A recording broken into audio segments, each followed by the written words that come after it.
Salut les amis, bienvenue à Avenir Computer Repair School. Alors les amis, aujourd'hui nous allons parler du secteur de l'alimentation de la carte mère. J'ai choisi ce modèle-ci, en fait ici ça c'est une carte mère donneuse que j'utilise, c'est une carte mère donneuse, mais elle va nous servir pour expliquer certains points très importants. L'un des éléments ou bien le premier élément très capital sur la carte mère, c'est bel et bien la partie alimentation. C'est-à-dire c'est par là que tout commence. Si déjà à partir de ce niveau-là, à ce niveau-là, il y a un problème, évidemment, votre carte mère ne sera pas alimentée. Donc, suivez cette vidéo tout au long. Je vais vous expliquer comment fonctionne cette partie. Du moins, vous donner déjà quand même quelques pistes. Si vous êtes nouveau sur la chaîne, sachez qu'ici, nous parlons du dépannage électronique des cartes mères d'ordinateur. Ces cartes mères que plusieurs personnes continuent de croire qu'on ne peut pas les dépanner ou bien que c'est trop compliqué. Voilà les amis, sans plus tarder, on va commencer. Donc, j'aimerais déjà vous dire que cette carte mère, je l'ai choisie expressément parce que je l'ai trouvée bien appropriée pour bien vous montrer ces éléments de la partie alimentation. Quand je parle de la partie alimentation, je parle ici de l'alimentation par le chargeur ou l'adaptateur. Donc là, ça passe donc par ici. Ici, donc, normalement, il devait avoir un câble qui devrait être connecté ici. Et nous avons l'autre partie, l'autre source d'alimentation, c'est passant par la batterie. Donc, on peut alimenter la carte mère soit par le chargeur, par l'adaptateur, soit par la batterie. Donc, ce secteur de l'alimentation, ça ne concerne pas seulement ces deux éléments dont je viens de dire. Ça, c'est le premier chapitre que nous avons dans nos formations payantes. Donc, ça ne concerne pas uniquement l'alimentation par le chargeur et puis la batterie, mais il y a également, nous avons également la charge de la batterie. La charge de la batterie, ça c'est très important de comprendre comment ça fonctionne. Nous avons également comment fonctionne l'alimentation par la batterie. Ça, c'est très important. Donc, je vais vous montrer un peu quelques éléments ici qui vont déjà vous donner quand même un avant-goût de ce qui se passe. Donc, réellement, ici, nous avons le connecteur. Et tous les connecteurs ne sont pas tous comme ça. Mais ici, on a 4 pins. On voit 4 pins ici. Alors, il est question de savoir, ces pins-là, ça correspond à quoi? On sait déjà que c'est là-bas qu'on devrait brancher le circuit de charge. Bon, maintenant, il faut savoir les pins là, c'est quoi? Donc, on a 4 pins. Donc, je mets le multimètre en mode courant, en mode diode, ou bien je peux mettre en mode continuité. En mode continuité, ça va biper. En mode diode, je vous ai dit, ça nous permet de mieux voir. Donc, je vais mettre l'une des sondes, l'une des sondes sur la masse. La masse, c'est généralement ce petit truc que vous avez à côté, là où on peut mettre des vis et tout. Mais je crois que vous avez déjà dit ça. Ce n'est pas tous les trous, tous ces trous-là qui sont reliés à la masse. Faites attention. Surtout de l'intérieur, parce qu'il y a des gens qui accrochent ça comme ça, mais ils ne savent pas que de l'intérieur, il n'y a pas la masse. Donc faites attention, rassurez-vous toujours que tous les trous sont connectés à la masse, les amis, c'est très important. Donc ici, je mets l'une des sondes sur la masse. En mode de continuité, ça veut dire que lorsque je touche les deux sondes, ça bip pour dire qu'elles sont reliées. Ouais, là ça bip, ça veut dire qu'elles sont reliées. Alors, je peux mettre ça en mode diode pour voir la valeur. Normalement, on doit avoir 0,0 pour dire que c'est relié. Vous avez vu? Regardez au multimètre. Là, on a 0,0. Ça veut dire que c'est relié. C'est une fonction très importante, les amis. Savoir ça, savoir la continuité, c'est très important. Donc, je vais mettre l'une des sondes sur la masse. Je me rassure, c'est bien la masse. Je regarde les autres trous. Je me rends compte qu'effectivement, c'est la masse. On a du 0,0. Donc, je vais toucher les 4 pins là et je vais voir ceux qui sont reliés à la masse. Ça me permet de savoir le moins. Donc là, je touche ça ici. Et là, j'ai pas du 0,0, c'est pas relié à la masse. Je touche ceci. J'ai pas du 0,0, c'est pas relié à la masse. Je touche ça. J'ai du 0,0, c'est relié à la masse. Je touche ça. J'ai du 0,0, c'est relié à la masse. Donc, on peut déjà déduire que ces deux pins-ci sont reliés à la masse. Ces deux sont reliés à la masse. Et les deux autres, alors, est-ce que ces deux autres sont ensemble d'abord? Je peux vérifier, est-ce que les deux autres pins sont ensemble? Je touche là. Et j'ai du 0,0. Remarquez au multimètre. J'ai du 0,0. Là, ça signifie que ces deux pins sont ensemble. Et ça devrait être dans le plus. On a le moins de l'autre côté, le plus de l'autre côté. Alors, comment est-ce qu'on va faire? Regardons d'abord le côté de l'alimentation par le chargeur. Par le chargeur, qu'est-ce qu'on devrait avoir? Par le chargeur, il faut donc savoir, ou bien l'adaptateur, on a le moins ici, on a le plus là. Ce qu'il faudra suivre, c'est la ligne du plus. Supposons ici qu'on alimente cette carte mère en 19 volts. Donc le plus, ça doit donc être ça. Donc je regarde en bas. Donc là, vous voyez, c'est bien fixé là. Donc ici, c'est la piste 2. C'est la piste de notre tension. Donc ici, nous avons le plus qui est donc 19 volts. Et cette tension va donc venir comme ça. Entre là, vous voyez, on passe là par quelques condensateurs et tout ça. Et puis, on rencontre un premier composant, celui-ci qui est appelé donc MOSFET. Il est appelé MOSFET. Et les 4 premières pattes qui sont ici, c'est ce qu'on appelle le drain, les amis. On appelle ça le drain. Le MOSFET a 3 pattes, 3 parties, du moins pas 3 pattes, 3 parties. Le drain, ici, c'est 4 pattes reliées ensemble. La source, 3 pattes reliées ensemble. Et la 4e patte là-bas, la gate. La gate. Donc voilà comment est-ce qu'on reconnaît les parties du MOSFET. Et la première patte, c'est toujours très important d'identifier la première patte. Vous allez voir juste au-dessus là, un petit point ici. Un petit point ici sur le MOSFET. C'est donc pour vous dire, voilà la première patte. Et juste à côté, même sur la piste, vous allez voir un petit trait blanc. Là également, ça vous dit quelle est la première patte. Donc là, on a donc patte numéro 1, 2, 3, 4. Les 3 pattes ici sont ensemble. Regardez la preuve sur la piste, vous voyez ce vert clair. Là, il porte ces 3 pattes. Ça veut dire que ces 3 pattes sont ensemble. La patte qui est là, c'est la gate. Vous voyez qu'elle n'est pas reliée aux autres. Donc, elle est seule. Donc, ça, c'est la gate. Et ici, on a 4 pattes qui sont ensemble. C'est donc ça, le drain. Voilà. Donc, la tension va donc entrer comme ça, ici et là. Pour qu'elle traverse ce MOSFET-ci, il faudra que la gate, qu'au niveau de la gate, on puisse injecter quelque chose. Soit une tension, soit un signal, soit quelque chose qui va permettre d'ouvrir ce MOSFET.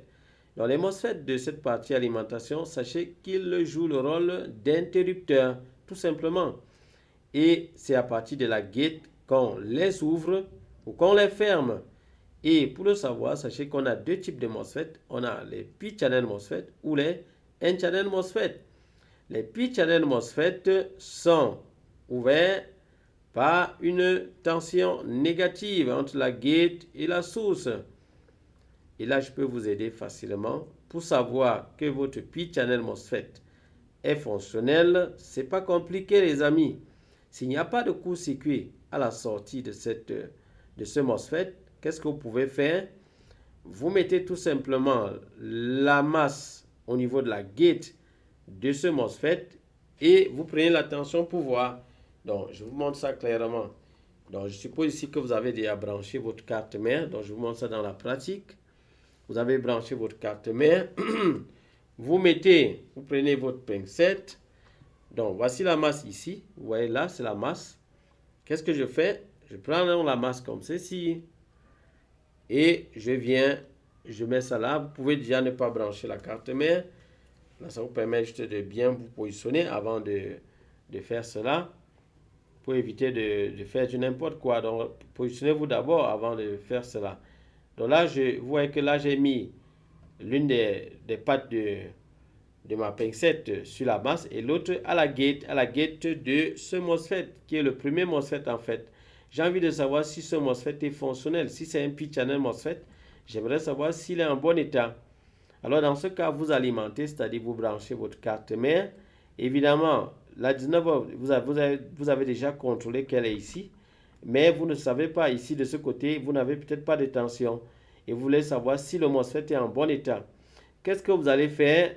Vous allez juste mettre, comme je l'ai dit, la gate de ce MOSFET à la masse si c'est un P-channel MOSFET. Et comment savoir que c'est un P-channel MOSFET, les amis? C'est pas compliqué. Prenez-moi le numéro qui est sur ce MOSFET là. Tapez ça dans Google et vous aurez le type de MOSFET. Ça, c'est de manière plus claire pour vous. Voilà.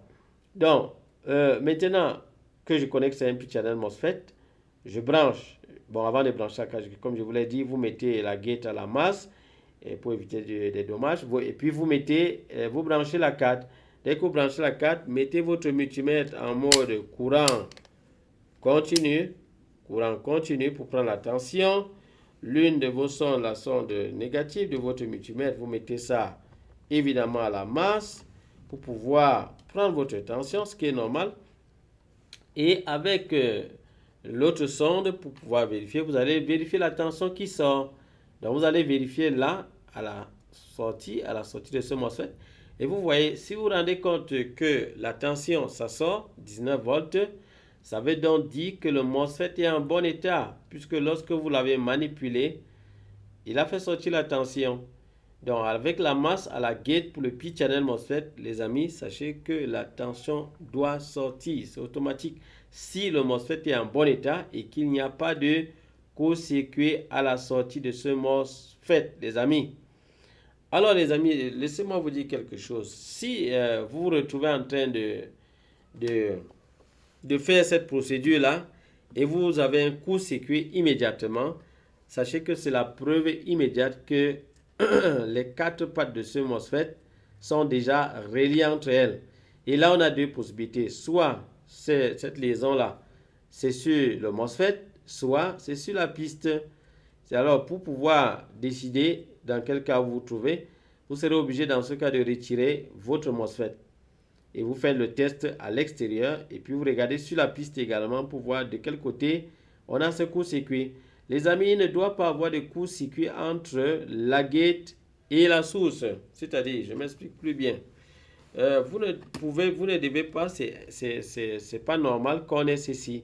C'est-à-dire, quand vous touchez la gate comme ça, vous voyez là, je mets en mode diode, en mode diode. Si j'ai du 0,0, quand je touche la gate et la source, c'est pas bon. Donc, regardez un peu. Donc, je vais mettre l'une des pattes comme ça sur la gate. Et l'autre, je viens mettre à la source, donc ici. Et je regarde au multimètre. Vous voyez, j'ai pas de valeur. Donc, c'est pas un problème.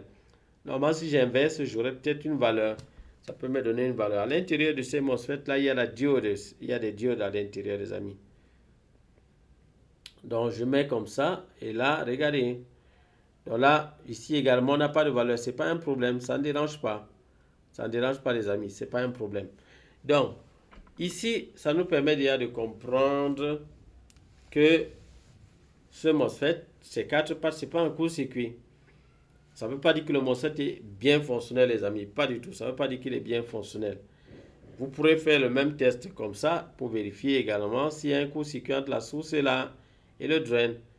Là, ça nous prouve qu'il n'y a pas un court-circuit. Et là encore, je vous dis, ce n'est pas parce que vous voyez, vous lisez des valeurs comme ça, que ça signifie que ce MOSFET est en bon état. Non. Je vous ai déjà dit comment vérifier s'il est en bon état, si c'est un P-channel MOSFET. Pour les N-channel MOSFET et tout, on vous le dit dans nos formations payantes, on vous explique ça en détail et plus en profondeur. Donc, on va évoluer. Donc, dès que la tension quitte ici, je me répète une fois de plus. Donc, le plus, ici, on doit avoir 19 volts au niveau de ce circuit de charge. Ces 19 volts vont venir comme ça, comme vous voyez la piste là. Ça va venir comme ça, et entrer ici, dans ce MOSFET. Et si le MOSFET est bon, il n'y a pas de court-circuit à la sortie, la gate est manipulée normalement, on aura la sortie de tension ici, on aura 19 volts ici. Ces 19 volts vont donc entrer dans ce deuxième MOSFET. Si le MOSFET est bon, il n'y a pas de court-circuit à la sortie, la gate est manipulée correctement, on aura la sortie de la 19 volts ici, c'est-à-dire là. Et là, c'est ce qu'on appelle donc la résistance de charge, les amis. Ça, c'est la résistance de charge. Il y a des gens qui me demandent souvent si cette résistance, si c'est gâte et tout cela. Les amis, c'est la probabilité que ça se gâte est de 0,000000000, autant de zéros que vous pouvez. C'est presque nul. Donc, ne perdez pas trop de temps dessus. C'est une résistance qui est tend vers 0 d'ailleurs. Elle n'est pas trop différente d'un fusible si vous voulez prendre ça comme ça. Mais en réalité, je vous ai dit, c'est une résistance qui sert, qui permet à la prise de charge d'évaluer la quantité de courant qui entre dans la carte mère. Et lorsqu'elle constate qu'il y a un danger, immédiatement, ces MOSFET-ci sont fermés. On ferme ces MOSFET pour ne pas laisser cette tension entrer dans la carte pour aller détruire des composants.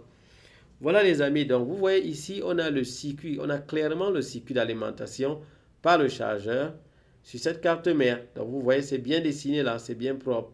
Donc voilà, c'est comme ça, ça entre là et ça arrive ici. Alors, lorsque vous avez donc une carte mère comme ça, qui ne s'allume pas et qui n'a aucun signe de vie, il n'y a pas de LED, il n'y a rien du tout. La première chose, vérifiez déjà votre chargeur. Vérifiez premièrement votre chargeur, si votre chargeur est en bon état. Ça, c'est la première chose que vous devez faire. Vous ne devez pas aller plus loin que ça, les amis. Vérifiez d'abord votre chargeur. Si votre chargeur est en bon état, alors dans ce cas, branchez votre carte mère. Faites tous les préliminaires qu'il faut avant de démarrer la carte. Et pour vous aider à avoir quelques idées, quelques informations concernant les préliminaires à faire lorsque votre carte mère ne démarre pas, votre machine ne démarre pas, nous avons prévu dans la description, nous vous offrons une formation gratuite. Nous vous donnons quelques séances de formation gratuite pour savoir déjà dépanner la partie alimentation, les amis. Donc, cliquez dans le lien de la vidéo, juste en bas dans la description. Dans la description, vous allez voir un lien qui vous conduit tout droit vers cette formation gratuite que nous vous offrons. Donc, vous allez aller directement là. Peut-être je vais vous montrer rapidement comment on pourrait procéder. Donc, je vous montre rapidement et on revient encore là où on était, à ce qu'on était en que c'est dit.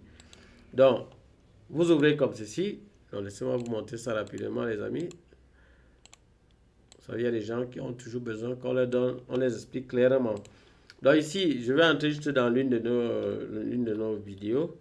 Pour vous montrer. Donc, on suppose que vous êtes dans YouTube et vous êtes peut-être sur l'une de nos vidéos. Donc, on ouvre YouTube comme ça. On suppose qu'on est sur l'une de nos vidéos. Là, je vais rapidement ouvrir l'une de nos vidéos comme ça. Rapidement. Donc là, j'ouvre peut-être une de nos vidéos là. Bon, donc comme ça. Voilà, c'est l'une de nos vidéos. Donc là, la vidéo s'ouvre. Bon, on n'a pas besoin de suivre ce qui est dit pour le moment. Donc, ce qui est important, c'est de savoir où est-ce que vous allez retrouver le lien pour avoir votre formation gratuite. La formation gratuite que nous vous accordons à Avenir Computer. Donc, juste là, dans le lien de la description, vous voyez ici, ça c'est la description. Vous pouvez cliquer sur plus si vous voulez. Et vous cliquez juste sur ce lien-ci. Vous voyez, formation offerte Avenir Repair. Donc, vous cliquez sur ce lien. Lorsque vous cliquez sur ce lien, ça vous redirige directement sur cette page. Vous mettez votre adresse email ici et vous cliquez sur voir la formation offerte. Vous cliquez sur voir la formation offerte et vous aurez donc accès à cette page-ci. Et à partir d'ici, les amis, sachez que vous avez déjà la première vidéo. Cette première vidéo parle de comment démonter votre laptop et obtenir votre carte mère. On vous donne les précautions, les éléments, comment vous pouvez procéder pour y arriver. Si vous avez déjà cette compétence-là, je vous conseille d'accéder directement à la deuxième vidéo, les amis. Donc, vous cliquez sur accéder à la deuxième vidéo pour voir les premières actions à mener pour diagnostiquer votre carte mère. Là, dans cette vidéo, on vous parle de ça. Vous pourrez ensuite accéder à la troisième vidéo pour avoir le diagnostic efficace. Comment diagnostiquer efficacement votre carte mère, découvrir ses composants et la découverte également des composants de cette partie alimentation. On vous parle de cela dans cette vidéo. Et on vous parle également dans la prochaine vidéo de l'alimentation de votre carte mère, le schéma et les secrets du fonctionnement de cette carte. Et nous vous donnons déjà un avant-goût de la lecture des schémas électroniques pour dépanner les cartes mères de vos ordinateurs. Sachez que les schémas électroniques sont très très importants pour dépanner les cartes mères. Ça vous facilite la tâche très très grandement. Et également dans nos formations, nous expliquons comment faire pour dépanner les cartes mères sans les schémas électroniques. Il y a un module qui est dédié à cela. Voilà les amis. Donc vous regardez bien cette vidéo-ci et vous aurez beaucoup d'informations pour vous aider vraiment à dépanner vos cartes mères. Et concernant les schémas électroniques, ce n'est pas tous les schémas qui sont gratuits. Il y en a d'autres qui sont payants. Et Avenir Computer vous offre la possibilité avec 10 € d'avoir un abonnement annuel pour obtenir vos schémas électroniques. Voilà, ici, après cette vidéo, vous pourrez cliquer sur la suite. Et à la suite, vous aurez cette vidéo également d'un entretien avec un de nos stagiaires. Parce qu'également, à Avenir Computer, nous offrons la possibilité à tous ceux qui veulent se former, de se former soit en groupe, soit de manière individuelle et personnelle, avec un accompagnement du professeur. Le professeur vous donne déjà des vidéos pour pouvoir vous former à votre temps et à votre rythme, des vidéos téléchargeables. Et en dehors de cela, il vous accompagne. Vous pouvez décider d'être accompagné, c'est-à-dire vous aide à comprendre ces cours et également à pratiquer avec des cas que vous avez à votre niveau, ce qui vous permet d'évoluer vraiment de manière concrète et pratique en résolvant des problèmes concrets que vous rencontrez à votre niveau. Voilà, donc dans cette page-ci, vous aurez accès au programme de la formation. Il y a quelques mises à jour là-dedans, ça c'est clair. Mais nous avons également tout un autre programme pour les générations 4 à 8 et 8 à 12. Donc, vous aurez le programme, vous aurez la possibilité de suivre quelques témoignages de ceux qui sont passés avant vous à Avenir Computer. Et sachez que normalement, le coût de cette formation devrait être à 497 €. Donc, c'est une occasion unique que nous vous accordons en réduisant le coût. Pour ceux qui veulent uniquement les vidéos uniquement, ces vidéos sont assez détaillées. Comme je vous ai dit ici, c'est juste les grandes lignes. Pour chaque leçon, là, vous aurez plusieurs vidéos, des dizaines de vidéos. Et des leçons, il y en a même des leçons qui ont près de 40 à 45 vidéos. Donc, c'est assez détaillé, les amis. Donc, ici, vous pourrez remplir vos informations pour procéder au paiement. Et là, il y a deux options qui vous sont offertes. Ici, l'option d'avoir uniquement les vidéos. Si vous voulez juste des vidéos, vous êtes autodidacte, vous n'avez pas besoin de l'enseignant pour pouvoir avancer ou évoluer. Dans ce cas, cliquez juste sur cette option, c'est même déjà fait. Mais ne cliquez pas sur « Oui, je le veux ». Ça, c'est si vous voulez uniquement les vidéos. Si vous voulez uniquement les vidéos, alors vous remplissez les informations par rapport à votre carte Visa ou Mastercard. Vous remplissez les informations et vous procédez au paiement en cliquant sur « Commander pour un accès immédiat ». Lorsque vous allez cliquer là-dessus, vous recevrez un mail dans votre boîte email vous donnant le lien pour pouvoir avoir accès à la plateforme. Lorsque vous allez cliquer, vous aurez accès à la plateforme et par ricochet à toutes vos vidéos de formation. Voilà les amis. Et pour ceux qui n'ont pas la carte bancaire, alors cette carte Visa et tout ça, vous pouvez nous contacter juste via notre numéro WhatsApp qui est soit sur nos vidéos, soit vous pouvez le trouver ici. Vous nous contactez par là pour effectuer votre paiement par Western Union, MoneyGram, RIA et par Orange Money également, MTN Mobile et tout cela, tous les moyens de transfert d'argent. Vous pourrez passer par le moyen qui vous convient dans votre pays pour procéder au paiement et avoir accès aux vidéos de la formation payante, les amis. Voilà les amis, et l'autre nouvelle que j'aimerais vous donner, c'est pour ceux, ça c'est la deuxième option, pour ceux qui veulent être accompagnés, c'est-à-dire en plus des vidéos, ils aimeraient être accompagnés par semaine dans des cas pratiques ou bien même dans la compréhension de ces cours-là. Dans ce cas, vous cliquez sur « Oui, je le veux ». Oui, je le veux. Donc, vous cliquez là-dessus. Et là, le montant, vous le verrez ici pour cette option-là. Et là, vous allez donc cliquer sur « Commander » pour un accès immédiat. Et vous aurez accès à vos vidéos. Et le professeur également vous contactera pour fixer un programme de travail avec vous. Ce programme est flexible, les amis, parce qu'on travaillera en fonction également de votre programme à votre niveau. Dans tous les cas, on trouvera toujours du temps pour travailler sur des cas que vous avez à votre niveau pour vous permettre d'évoluer facilement et de manière pratique dans ce domaine, les amis. Voilà l'information, les amis. J'espère que ce programme de formation gratuite vous aidera à avoir déjà des bases. Et par la suite, si vous êtes intéressé, n'hésitez pas à payer pour avoir la formation complète. Voilà les amis, nous retournons au niveau de la carte mère pour continuer avec cette série sur l'alimentation. Alors les amis, sur la carte mère, comme je vous l'ai dit, on a la possibilité d'alimenter cette carte, soit avec le chargeur, et voilà donc le chemin qui va être parcouru ici, là, comme je viens de vous montrer. Et ça va arriver donc au niveau de cette résistance de charge, dont la tension 19 volts va traverser ces deux MOSFET et arriver sur cette résistance de charge. Et maintenant, je vous parle de la deuxième méthode d'alimentation de cette carte mère, c'est passant par la batterie. Et là, c'est le connecteur de la batterie ici. Et au niveau de ce connecteur de la batterie, on a le plus et on a le moins. Donc ici, c'est le plus et de l'autre côté là-bas, c'est le moins. Donc le plus, ça sera donc la tension de la batterie qui peut être de 12 volts, 13, 14, ça dépend. Donc cette tension de la batterie va donc venir comme ça et passer comme ceci. Donc regardez bien, ça va passer là par ce MOSFET-ci. Et ce MOSFET aura besoin d'être ouvert, vous voyez, manipulé, pour qu'il s'ouvre. Et là, il laisse passer la tension venant de la batterie. Et cette tension va donc venir au niveau de ce connecteur, de cette résistance, pour aller sur toute la carte mère, les amis. Pour aller sur plusieurs endroits sur la carte mère. Ça, c'est le premier endroit. Vous voyez, donc, ce qui m'a intéressé avec ce modèle, c'est ça vous permet de voir ça directement. Regardez, ça vous permet de voir directement. Donc, l'adaptateur, par l'adaptateur, la tension passe comme ça arrive ici. Et regardez, par la batterie, quand c'est la batterie, ça passe comme ça par un MOSFET et ça arrive ici. Ouais, c'est magnifique. C'est magnifique, c'est très magnifique. C'est très intéressant. Donc, dans nos vidéos payantes, de la formation payante, on explique que toutes les pannes qui sont liées à cette zone-ci.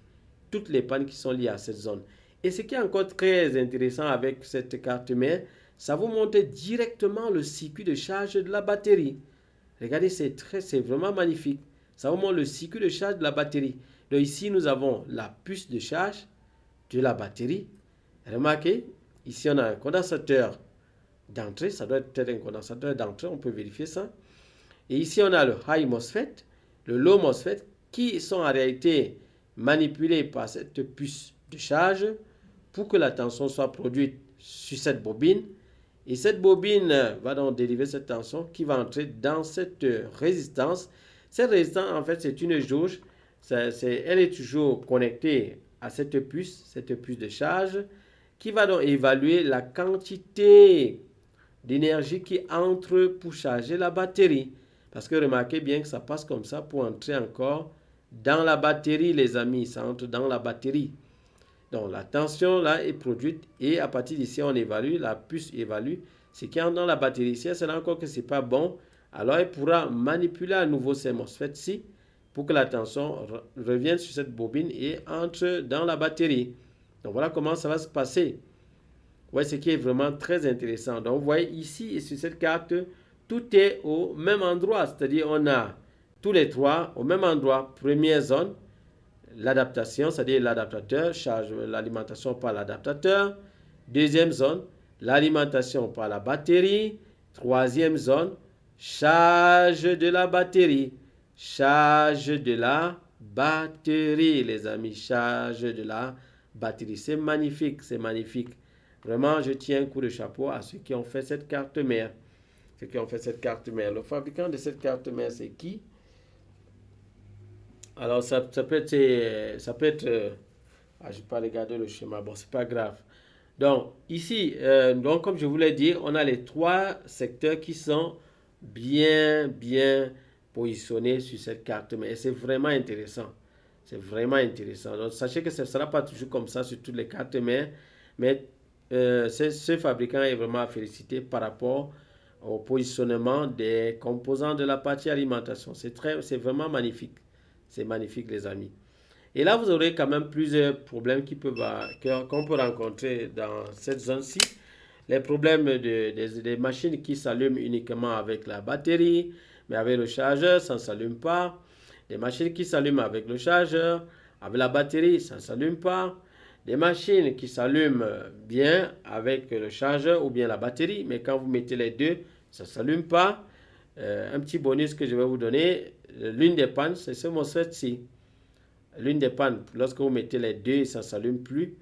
C'est ce MOSFET, c'est l'une des pannes. Je n'ai pas dit que c'est la seule panne, donc je ne peux pas vous donner toutes les pannes ici. Je ne peux pas vous donner toutes les pannes, mais l'une des pannes, c'est ça. Ce MOSFET-ci qui est gâté. Et là, ça cause ce problème.